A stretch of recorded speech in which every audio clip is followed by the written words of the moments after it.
Ang footage mula sa security camera ay nagpakita ng lahat.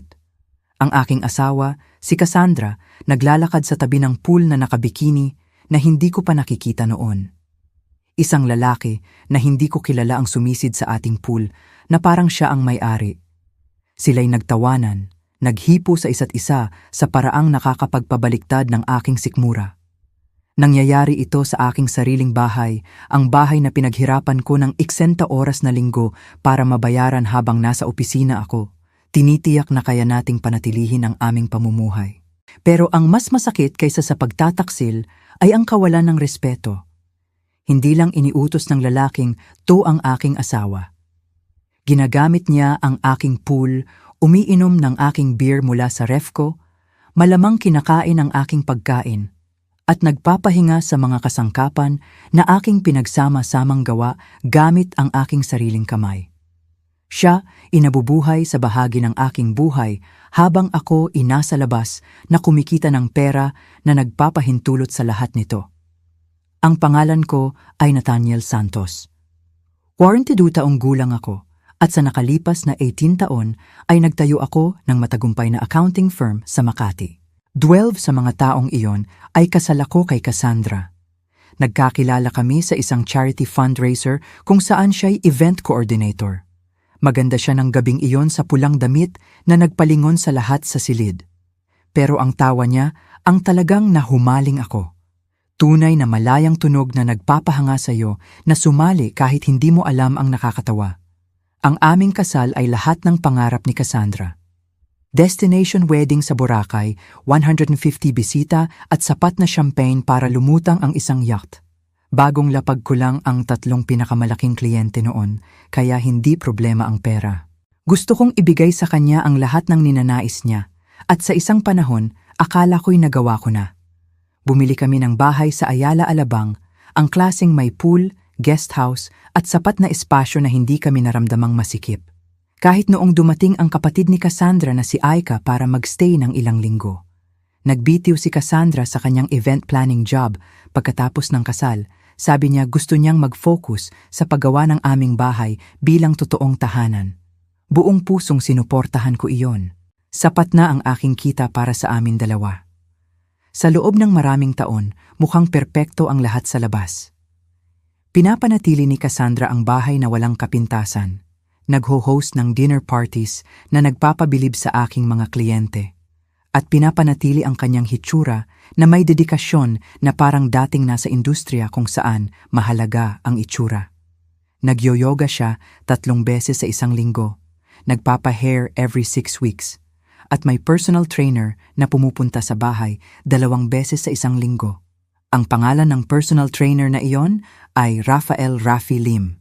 Sa unang pagkakataon na nakilala ko si Rafi, akala ko eksakto siyang kailangan ni Cassandra. Nagreklamo siya tungkol sa pagiging sluggish, nawawala ang energy. Mukhang praktikal na solusyon ang personal trainer. Si Rafi ay 29, katawan na parang nakatira sa gym, at may madaling confidence na galing sa pagiging bata at physically perfect. Very professional siya, sabi ni Cassandra pagkatapos ng unang session. Talagang marunong sa nutrition at exercise science. Nagkamayan kami, binayaran ko ang fee niya, at bumalik sa trabaho nang walang pag-aalinlangan. Iyon ay 6 na buwan na ang nakalipas. Ang security cameras ay ideya ko, in-install pagkatapos ng sunod-sunod na break-ins sa aming subdivision. Wala namang fancy, basic coverage lang ng front door, backyard at pool area. Automatikong nao-upload ang footage sa cloud storage. Matagal ko nang nakalimutan na nandyan pala sila hanggang noong Martes na nakaraan. Nagtrabaho ako hanggang gabi sa opisina, tinatapos ang quarterly reports para sa isang demanding client na gustong perpekto ang lahat bago ang board meeting. Mga 9:00 ng gabi, naalala kong naiwan ko ang aking tablet sa bahay. Kailangan ko iyon para sa presentation kinabukasan, kaya binuksan ko ang security camera app sa phone ko para tingnan kung gising pa si Cassandra. Kung tulog na siya, ayokong abalahin siya sa pag-uwi. Una kong nakita ang backyard camera. Naka-on ang pool lights, nagbibigay ng asul na glow sa tubig. At nandun si Rafi Lim na lumalangoy ng laps sa aking pool ng 9:00 ng gabi sa Martes. Lumipat ako sa inside cameras, walang tao sa living room at kitchen. Nasaan si Cassandra? Pagkatapos, umahon si Rafi sa pool, tumutulo ang tubig sa kanyang katawan, at naglakad patungo sa guest house. Hindi nasasakop ng kamera ang lugar na yon, pero hindi ko na kailangan. Alam ko eksakto kung nasaan ang aking asawa. Umupo ako sa opisina ko ng 20 minuto, nakatitig lang sa phone ko. Nanginginig ang aking mga kamay. Kitang-kita ang dibdib ko, parang may humihigpit sa aking puso. May bahagi sa akin na gustong umuwi agad at harapin sila.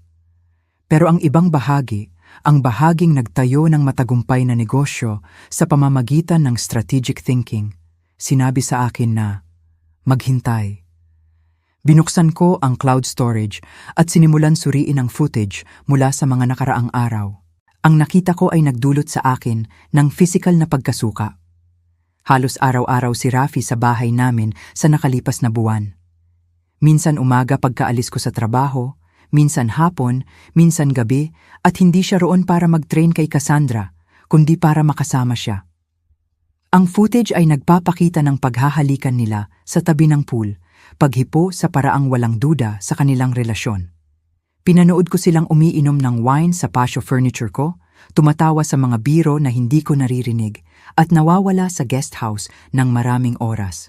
Isang video ang nagpapakita kay Cassandra na nagdadala ng breakfast tray kay Rafi, pinapakain siya na parang royalty.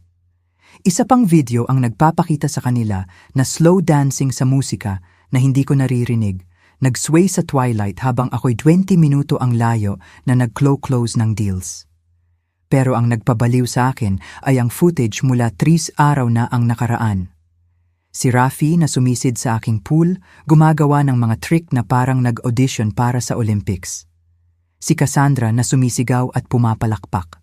Umakyat siya, nag-flex at tumakbo si Cassandra ang kanyang mga kamay sa dibdib niya na parang hinahangaan ang isang eskultura.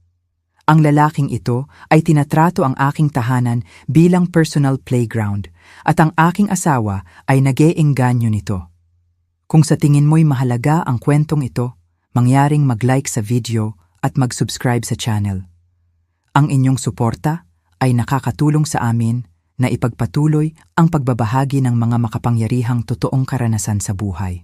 At mag-iwan ng comment sa ibaba tungkol sa isang pagkakataon na natuklasan mo ang pagtataksil. Binabasa ko ang bawat isa. Ngayon, ipagpatuloy natin ang nangyari pagkatapos. Umuwi ako ng gabing iyon pero hindi ko hinintay o hinarap kahit sino. Madilim ang guest house nang dumating ako. Wala na ang sasakyan ni Rafi. Si Cassandra ay nasa kwarto namin, tulog na o nagpapanggap.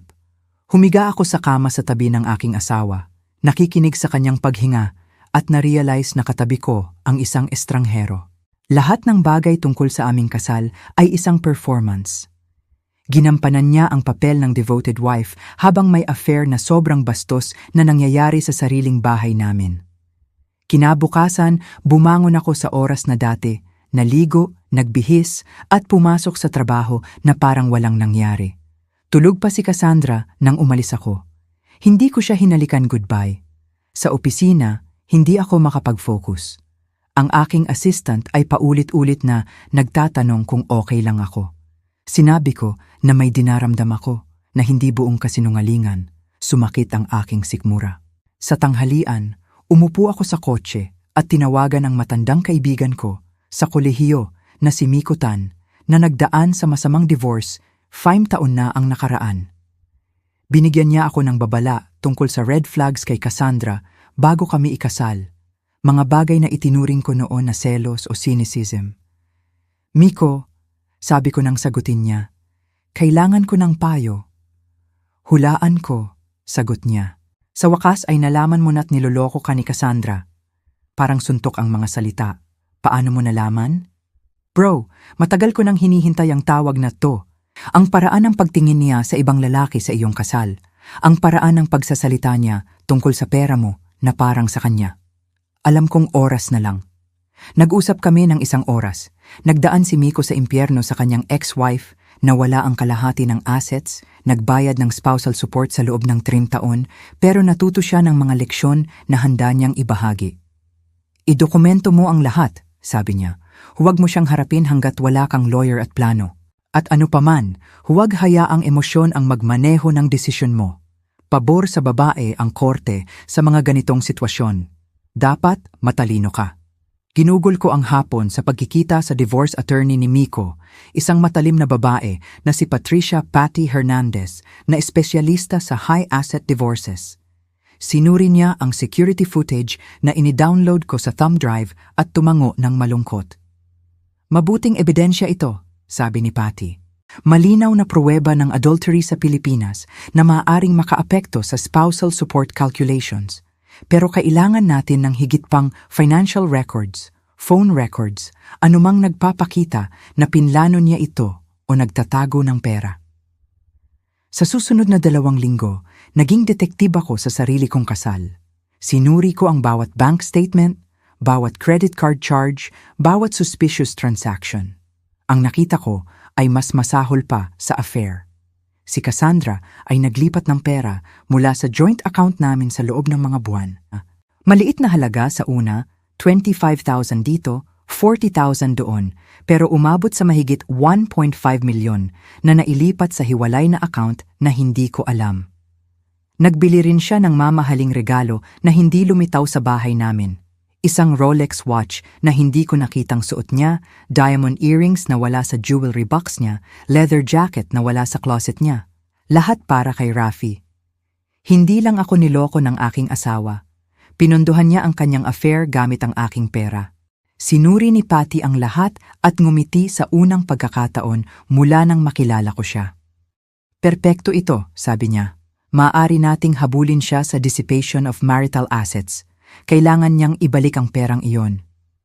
Pero higit pa sa pera ang gusto ko, sabi ko sa kanya. Gusto ko ng hustisya. Mahal ang hustisya, babala ni Patty. At emosyonal na magastos. Sigurado ka bang gusto mo ng ganitong landas? Naisip ko si Rafi Lim na lumalangoy sa aking pool, gumagamit ng aking gamit, natutulog kasama ang aking asawa sa guest house ko. Naisip ko si Cassandra na tumatawa sa likod ko, gumagastos ng aking pera sa kanyang lover habang nagpapagod ako sa trabaho. Sigurado ako, sabi ko, sumandal si Patty sa upuan. Kung gayon, pag-usapan natin ang strategy. Simple pero nangangailangan ng pasensya ang plano. Magiging normal ako, papasok sa trabaho, uuwi, matutulog sa tabi ni Cassandra na parang walang nangyari. Samantala, maghahanda si Patty ng divorce papers na magkakaroon ng maximum impact kay Cassandra. Mag-iipon din kami ng higit pang ebidensya, bubuo ng airtight case, pero gusto ko ng mas personal, isang bagay na magpapaintindi kay Rafi Lim na malaking pagkakamali ang ginawa niya. Doon ko naalala ang pool. Mahilig si Rafi sa pool na iyon. Halos tuwing pumupunta siya ay lumalangoy siya. Gumagawa ng laps, sumisid mula sa gilid, lumulutang sa likod, nakatitig sa langit na parang walang problema sa mundo. Ang pool ang kanyang happy place, at sisirain ko ito. Tinawagan ko ang isang pool supply company at nag-order ng special chemical compound. Wala namang mapanganib, wala namang iligal, basta isang bagay na magpapalit ng kulay ng tubig kapag nag-react sa chlorine at human body chemistry. Maliwanag. Permanenteng fluorescent green. Ang chemical ay para sa leak detection. Ginagamit para i-track ang movement ng tubig sa pool system. Pero may interesting side effect. Kapag may tiyak na skin pH ang tao na pumasok sa tubig, bumibilis ang reaksyon at mag-iiwan ng mantsa sa balat ng ilang araw. Hinaluan ko ang compound sa pool isang gabi pagkatapos matulog ni Cassandra. Mukhang normal ang tubig, malinaw, asul, nakakaakit. Kukunin ng security cameras ang lahat. 2 araw pagkatapos, dumating si Rafi sa bahay namin mga 10:00 ng umaga. Nasa trabaho ako, mino-monitor ang lahat sa camera app sa phone ko. Lumabas si Cassandra para salubungin siya na naka-white bikini na hindi ko pa nakita. Naghalikan sila sa pool deck, ang kamay niya sa baywang nito, ang braso nito sa leeg niya. Pagkatapos, umatras si Rafi, tumakbo, at sumid sa pool. Halos agad-agad ang reaksyon. Sumabog ang tubig sa cloud ng makikinang na berde na parang nagbuhos ng libu-libong galon ng green dye sa pool. Lumabas si Rafi, nalilito, tumitingin sa tubig na nagbago mula malinaw na asul hanggang swamp green sa ilang segundo. Sinubukan niyang punasan ang mukha pero berde ang kamay niya. Ang buhok, balat, swim trunks, lahat nagiging fluorescent green. Sumisigaw si Cassandra, tumatakbo sa paligid ng pool, sinusubukang alamin kung ano ang nangyari. Umakyat si Rafi at kahit sa grainy footage, kitang-kita na buong katawan niya ay berde. Hindi basta light tint, malalim, malinaw, hindi maikakaila na berde. Sinubukan niyang hugasan sa hose pero nakaset na ang mansa sa balat. Ang compound ay idinisenyo na permanenteng. Tatagal ng hindi bababa sa 1 linggo bago mawala. Parang radioactive swamp creature si Rafi. Umupo ako sa opisina ko at tumawa ng malakas hanggang tumulo ang luha sa mukha ko. Ang itsura niya nang ma-realize na hindi naaalis ang berde ay priceless. Mga 20 minuto pagkatapos, tinawagan ako ni Cassandra sa trabaho. Panicked ang boses niya. Nathaniel, may kakilakilabot na nangyari sa pool. May problema sa chemicals. Lumangoy si Rafi at ngayon berde na siya. Rafi? Tanong ko ng inosente. Ano ang ginagawa ni Rafi sa bahay natin? Nagdalawang isip siya, nahuli. Nagche-check lang siya ng equipment para sa training business niya at nagdesisyon siyang lumangoy. Pinanatili ko ang boses na casual, curious kaysa accusatory. Mainit kasi at sinabi ko na pwede siyang magpalamig. Pero Nathaniel, bright green na siya. Talagang berde. Ano ang problema sa pool? Tatawagan ko ang pool company, sabi ko. Huwag munang papaluin ang iba hanggat hindi pa nila tinitingnan.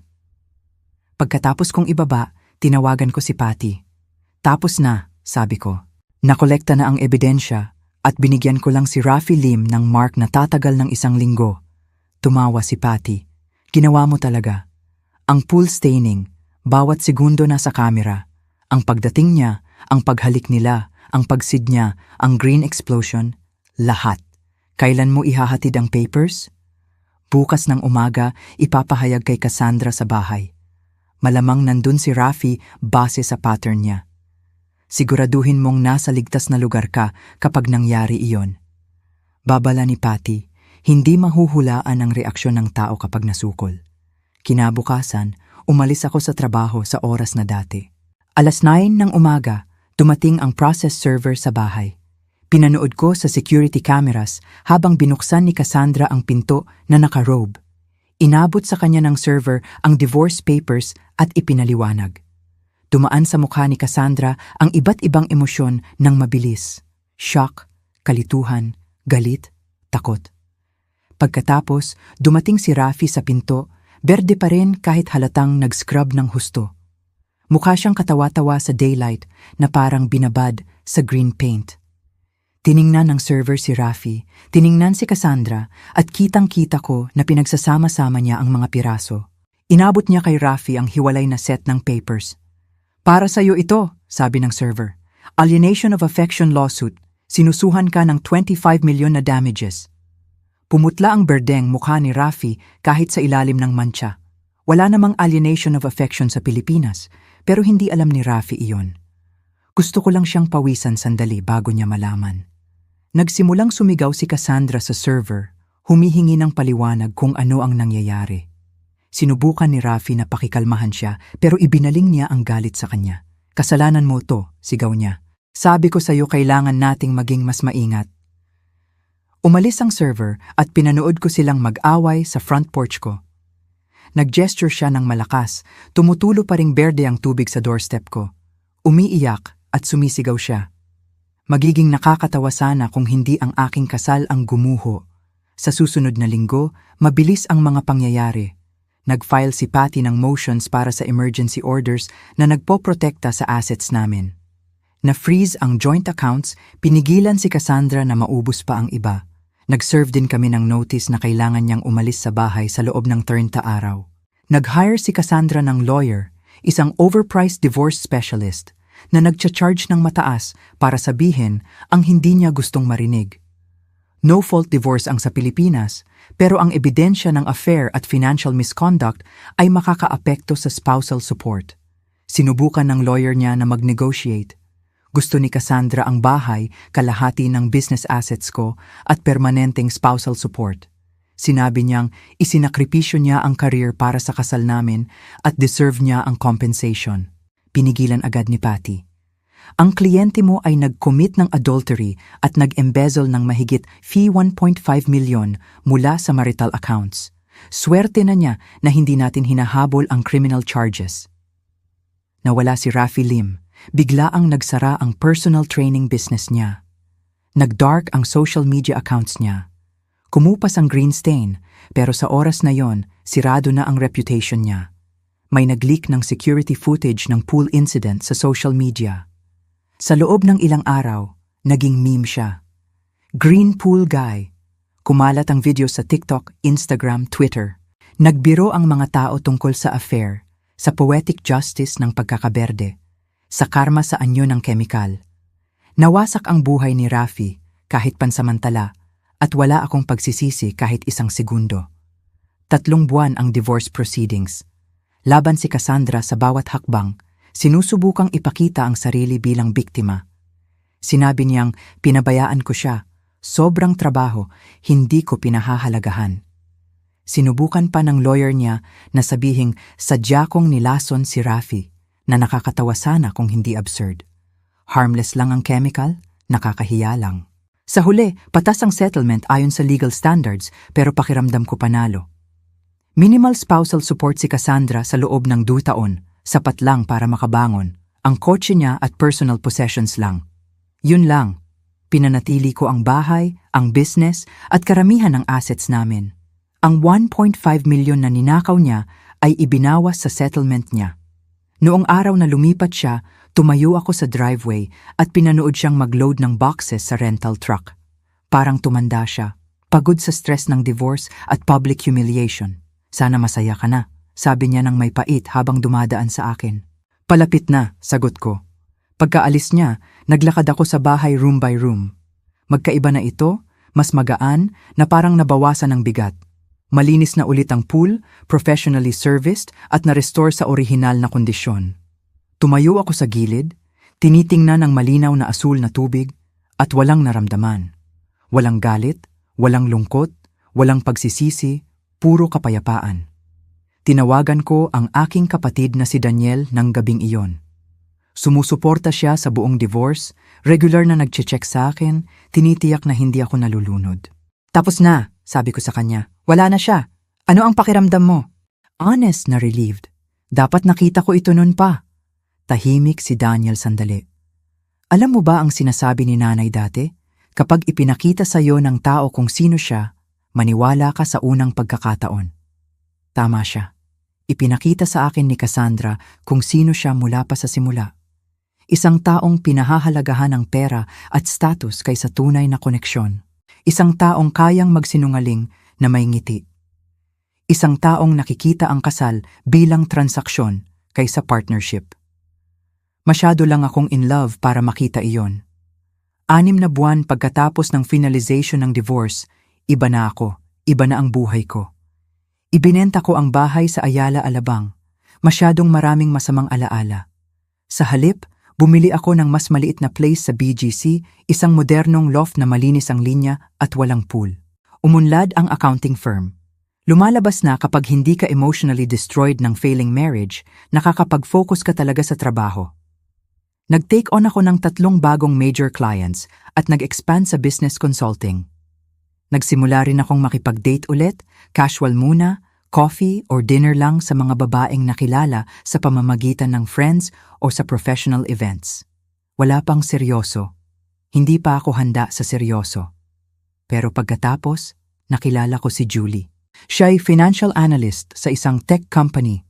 Brilyante sa numbers, nakakatawa sa dry, sarcastic way na nagpapatawa sa akin nang hindi inaasahan. Nagkita kami sa isang conference sa Manila kung saan ako nag-speak tungkol sa tax strategies para sa small businesses. Pagkatapos ng presentation ko, lumapit siya na may tanong tungkol sa specific depreciation scenario. Nag-usap kami ng 2 oras tungkol sa accounting regulations na mukhang boring pero talagang fascinating. Nang hingin ko ang number niya, nagulat siya. Talaga? Gusto mo pang pag-usapan ng tax code?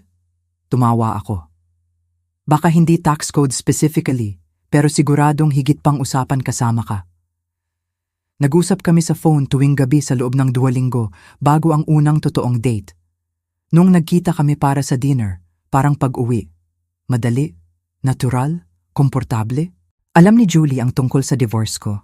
Honest ako mula sa simula. Nagdaan din siya sa sariling relationship disaster, engaged sa lalaking compulsive liar. Pareho tayong damaged goods, biro niya sa third date namin. O baka, suhestyon ko, mga taong natuto ng mahihirap na leksyon tungkol sa kung sino ang pagtitiwalaan. Ngumiti siya roon. Mas gusto ko yang version na yan. Ang gusto ko kay Julie ay ang kanyang katapatan. Walang laro, walang manipulation, walang hidden agendas. Sinasabi niya ang ibig sabihin niya. Ibig sabihin niya ang sinasabi niya. Pagkatapos ng constant deception ni Cassandra, ang straightforward nature ni Julie ay sobrang refreshing. 1 taon pagkatapos makilala si Julie, nag-propose ako. Nag-hiking kami sa Tagaytay, napapaligiran ng tanawin at malinaw na asul na langit. Wala namang fancy, kaming dalawa lang at singsing na maingat kong pinili. Sinabi niyang oo nang walang pag-aalinlangan. Maliit ang aming kasal, pamilya at malalapit na kaibigan lang. Walang destination ceremony, walang sobrang gastusin. Nagpakasal kami sa hardin, nag-dinner sa paborito naming restaurant, at ginugol ang honeymoon namin sa camping sa Sagada. Perpekto ito, hindi dahil mahal or impressive, kundi dahil totoo. Pagtingin pabalik sa lahat ng nangyari kay Cassandra at Rafi, wala akong pagsisisi sa isang desisyon na ginawa ko. Ang surveillance, ang pagkakaberde ng pool, ang aggressive legal strategy, lahat ay kinakailangan para ma-reclaim ang aking buhay at dignidad. May mga tumawag sa aking actions na petty o vindictive. Sinabi nilang dapat high road na lang, tahimik na umalis. Pero narito ang natutunan ko sa karanasang iyon. Minsan, ang high road ay nangangahulugang hayaan kang yurakan. Minsan, ang dignidad ay nangangahulugang tumindig para sa sarili at tiyakin na may consequences para sa pagtataksil. Akala ni Rafi Lim na pwede niyang gamitin ang aking tahanan, akitin ang aking asawa, at walang kaparusahan. Natuto siya ng iba. Akala ni Cassandra na pwede niyang gawin ang affair, gastusin ang aking pera sa lover at mag-claim pa rin ng kalahati ng assets ko sa divorce. Natuto rin siya ng iba. Naging legendary ang pool incident sa aming social circle. Hanggang ngayon, pinag-uusapan pa rin sa mga party, tumatawa sa poetic justice nito. Ang berdeng mukha ni Rafi ay naging babala sa iba pang potential homewreckers. Mag-isip-isip muna bago lumangoy sa pool ng iba. Tungkol naman kay Cassandra, narinig ko na lumipat siya sa Cebu at nagsimula ulit. Buti naman sa kanya. Sana mahanap niya ang hinintay niya. Seryoso akong nagsasabi nito. Hindi dahil pinatawad ko siya, kundi dahil nakakapagod ang pagdadala ng galit. At tapos na ako sa pag-aaksaya ng energy sa taong hindi karapat-dapat. Ngayon, gumigising ako sa tabi ni Julie sa aming loft sa BGC. Nagkakape kami sa balcony, nag-uusap tungkol sa plano para sa araw, nagpapatawanan. Simple, honest. Lahat ng hindi naging ang unang kasal ko. Minsan tinatanong niya ako tungkol kay Cassandra, tungkol sa natutunan ko sa relasyong iyon. At palagi kong sinasabi ang parehong sagot. Natuto akong ang trust ay pinaglalaban, hindi basta ibinibigay. Na ang pag-ibig na walang respeto ay walang halaga. At minsan, ang pinakamabuting revenge ay hindi revenge talaga. Ito'y pagbuo ng mas magandang buhay nang walang mga taong sumubok sirain ka. Ang pool incident ay simula lang ng aking bagong buhay. Ang berdeng tubig ay simbolo, visible na representasyon kung gaano kalason ang aking kasal. Ang panonood kay Rafi na lumabas mula sa pool na mantsa at exposed ay panonood sa katotohanan na lumitaw sa pinakaliteral na paraan.